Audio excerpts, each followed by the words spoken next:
What's up, guys? I just did a video called Hell is Not Evil, which was a theological video that I'm uploading presently as I make this video, so I will probably wait to put this one up until, or schedule it to go up, so that just so that you're not getting overly inundated with content from me. But once again, it's patreon.com/JordanOwen42 if you want to support me and help me grow the channel. And I do intend to have another JO42 reviews segment coming up this week, most likely this coming weekend. So anyway, I wanted to give you guys an update on my SSRI tapering, what I've been going through for about the past month. Currently, I am at 5 milligrams down of Lexapro, down from 20 milligrams when I started this, which was all the way back in January.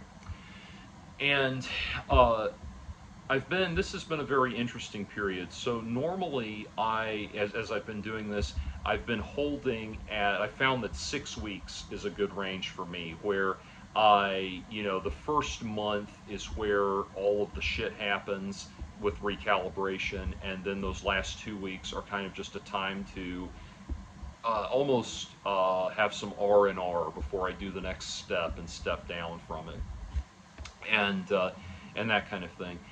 And so when I finish my 4th week, I will really, as I go into weeks 5 and 6, I'm really looking forward to that. And already I'm feeling like kind of some of the calm and the natural, more natural feeling return to me. But as I'm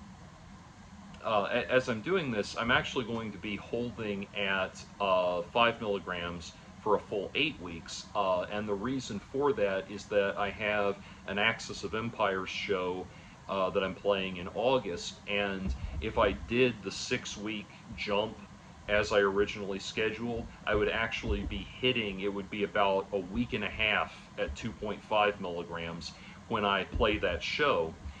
And a week and a half is about where you can expect to start to see the worst of the withdrawal effects kind of start to present themselves. That first week, you're getting, the first week you don't really feel much of a difference because the half-life of your current dose is still in your body.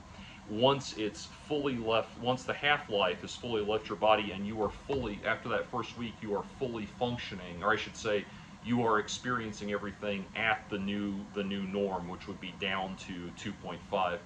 That's where all of the rewiring starts to happen.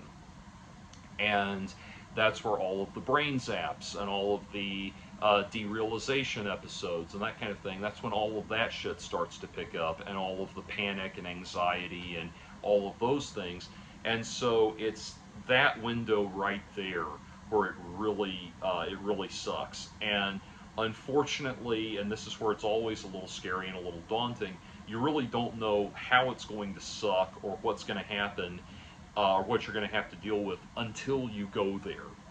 You know, every time I've taken a step down in my medication, more of my nervous system and more of my mental pathways are coming back online, basically.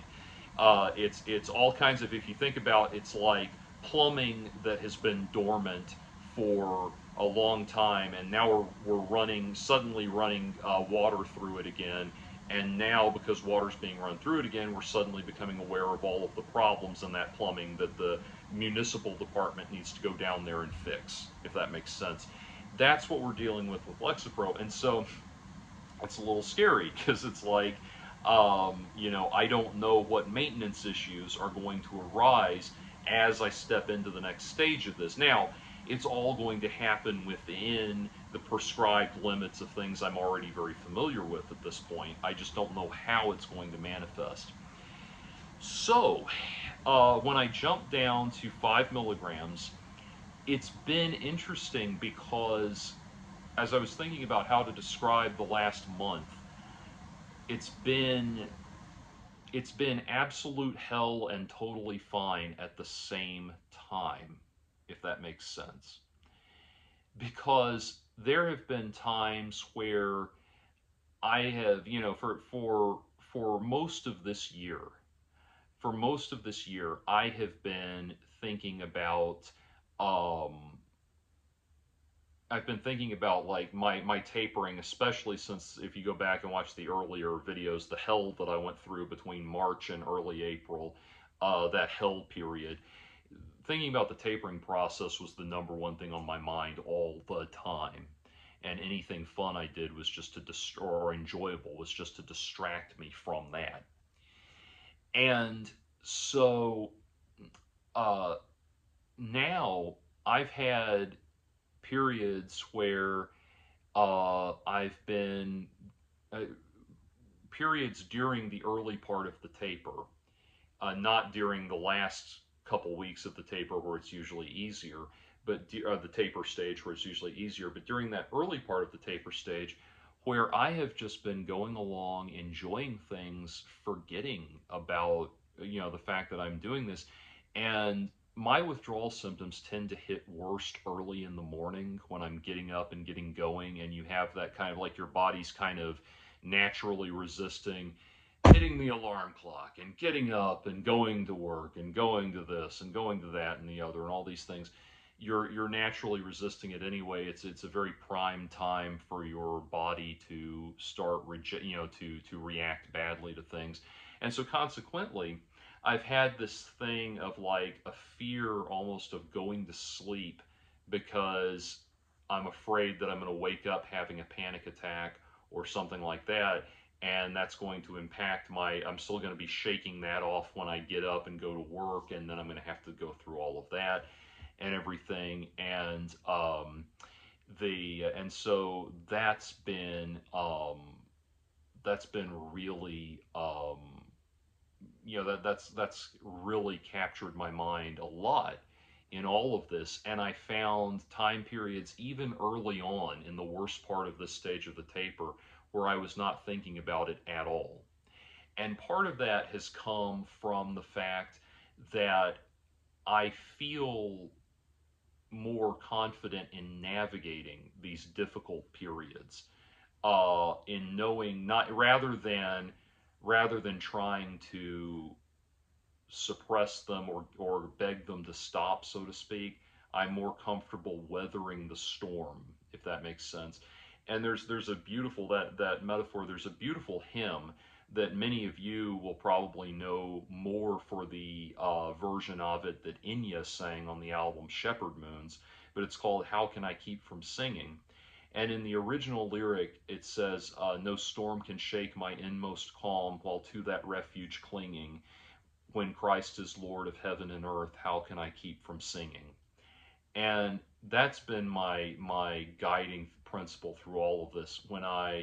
Um, when I feel that when I feel the feeling that feels like my entire nervous system has been turned into a jackhammer of razor sharp fear that's pounding on my body furiously.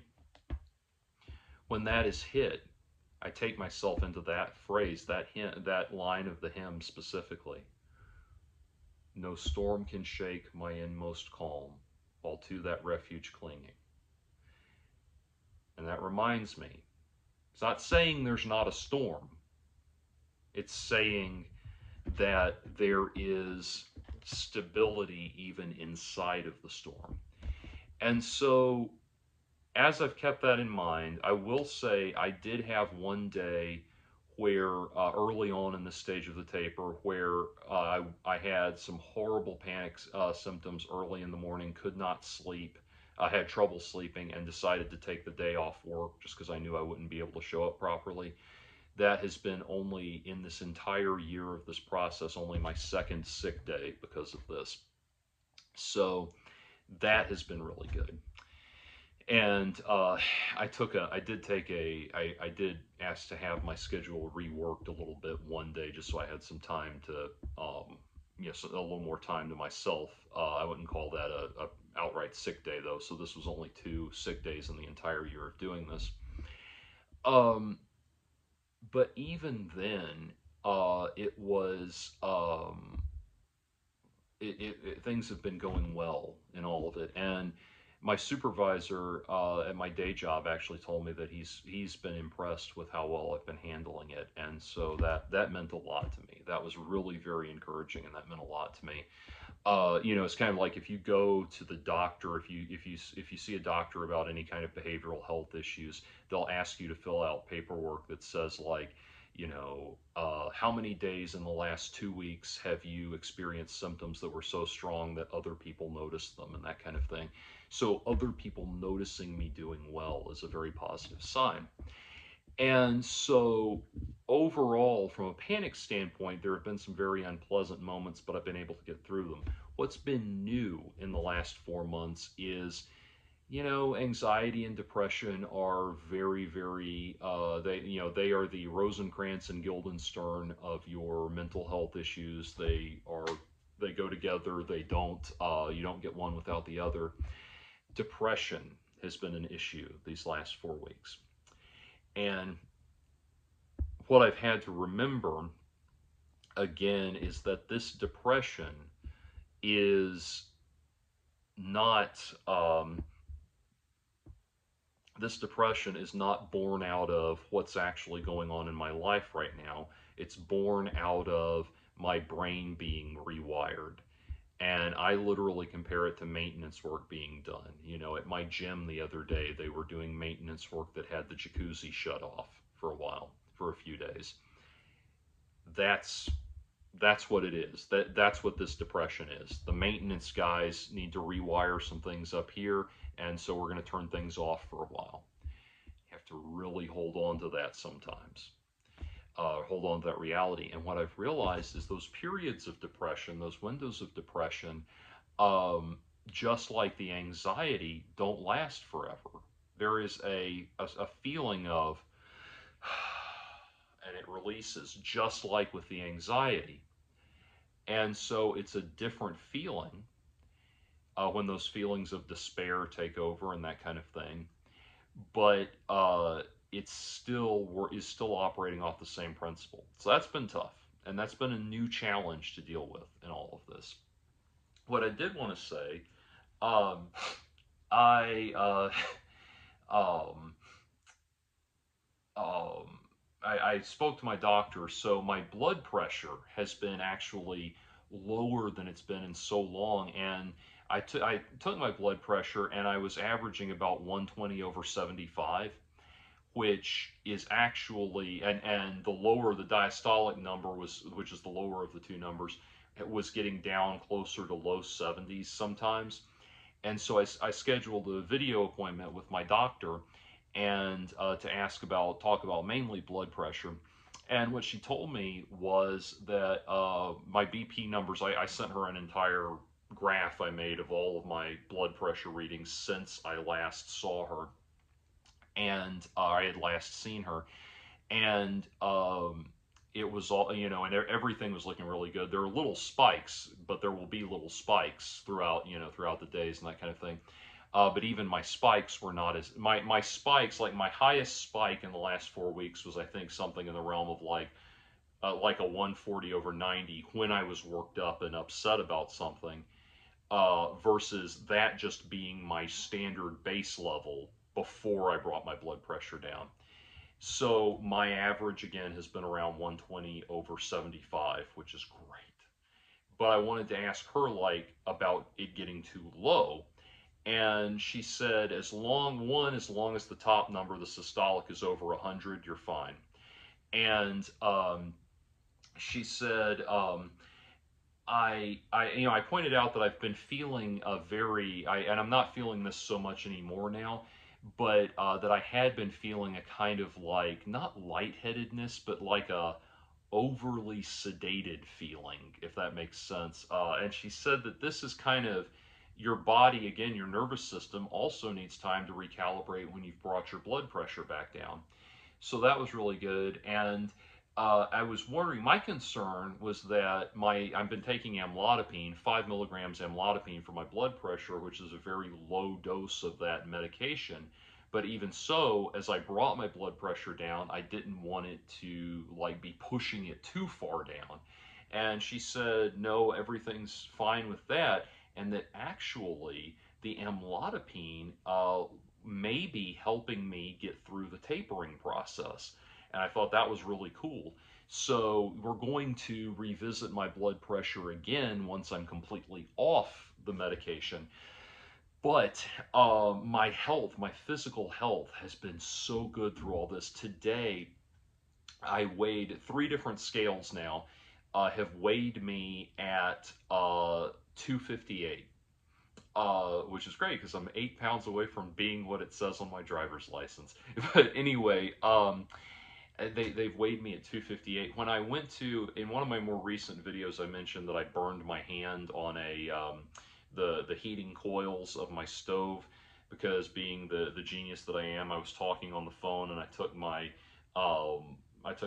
one of the heating. I had to take out one of the heating uh, coils on the stove to clean underneath it, and it was hot, and I took it off with a hot plate, and then, being the stable genius that I am, I forgot that it was hot and reached back and grabbed it, and as I was talking on the phone, and I think the phone was doing that thing where it mutes the other person you're talking to, because after a second I was like, I need to go to the emergency room. I just burned my hand, and the other person's like, you burned your hands? Like, you didn't hear me scream fuck? Yeah. But anyway, I went to the ER, and and this was about a week ago at this point. I went to the ER. I'm totally fine, and I went.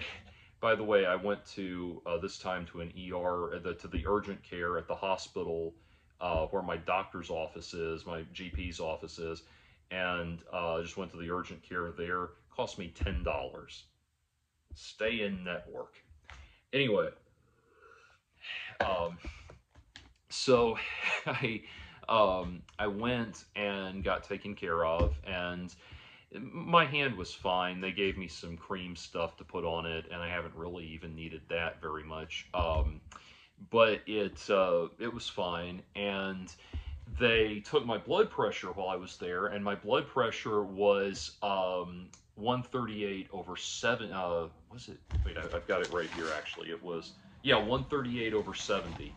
And that's actually great because that was while I was in a state of heightened arousal. I was hurting, and I just had the adrenaline rush of burning my hand, and I was in pain. I was angry at myself. I was driving through traffic. I was on my way to the emergency room, and all of this stuff, and all of these heightened stressors were there, and yet I only got as high as 138 over 70, which is great, especially because that means my diastolic, my at rest. I've probably said it before. I'll explain it again. Diastolic refers to the amount of pressure that your blood is exerting when there's no pulse going through, and then the systolic refers to the amount of pressure it's exerting when there is a pulse, when your heart is beating.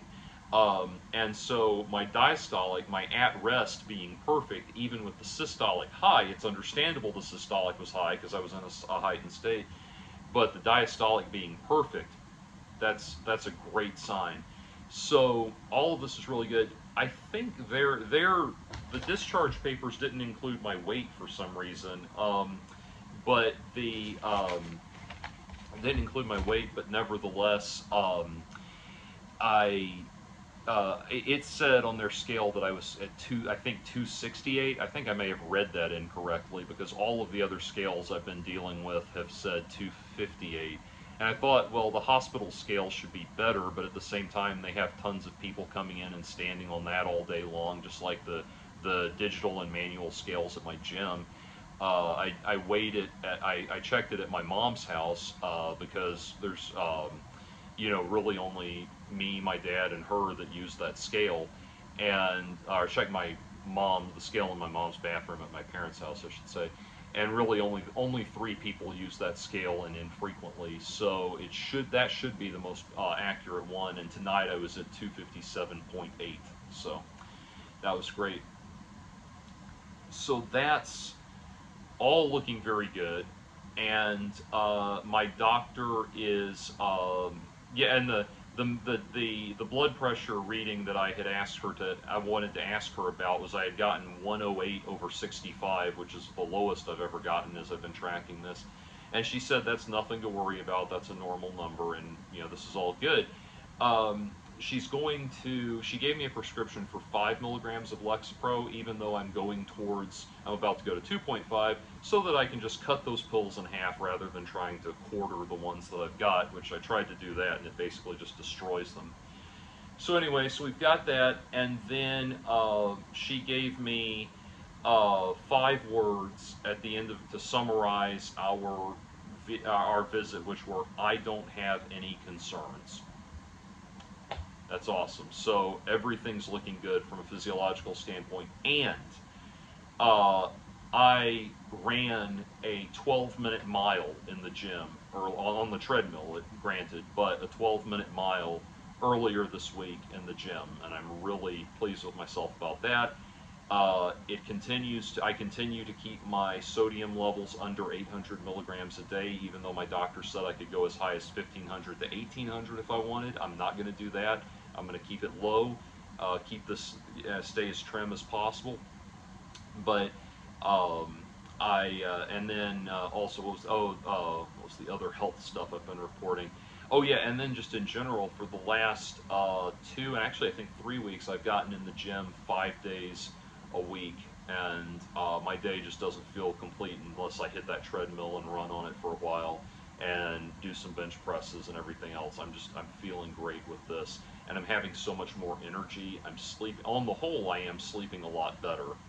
I'm having a lot more vivid dreams too. The other night, I dreamed that we had exhumed or dug up my late grandmother's brain and implanted it in the head of a chicken for some reason, and she was a lot more fun as a chicken. I'm not gonna lie to you. But anyway, so all things on the whole, despite the sufferings here and there, the intermittent suffering, on the whole, things are feeling really good, and I'm really excited for where this is going. So I don't want to go into too much detail about my personal life, my sex life, and everything, but suffice it to say, the issue that I originally started pursuing this tapering matter to address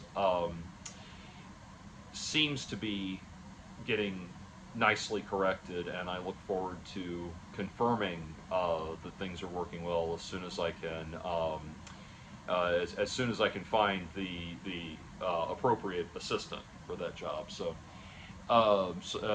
Anyway, I was about to apologize for that, but no, fuck you. I'm excited about being able to enjoy my sex life again, and tough shit if that makes you feel all cringy. Anyway, so that's all looking good, and I am, as David Lynch would say, on high and blue tomorrows. So, peace.